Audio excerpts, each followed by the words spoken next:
This tarragon cream sauce goes well with just about any meat or vegetable. To make it, melt some butter in a skillet. Once it's melted, add some garlic and let that cook for about 30 seconds.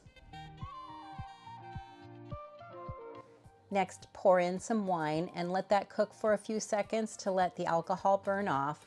Then pour in the chicken broth, increase the heat, and bring it to a boil.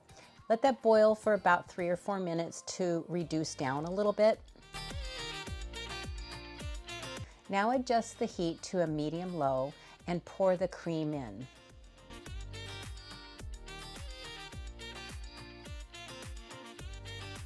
Give the mixture a good stir, then add the honey, some lemon juice, and the salt and pepper. Now let the mixture simmer for 5 to 8 minutes. That'll help it reduce and get thicker. Now you're gonna know it's thick enough if you get a spoon and turn it around. It coats the back of a spoon, and then when you run your finger through it, it leaves a trail.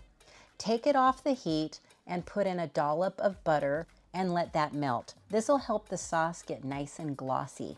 Now add your fresh tarragon and stir that into the sauce.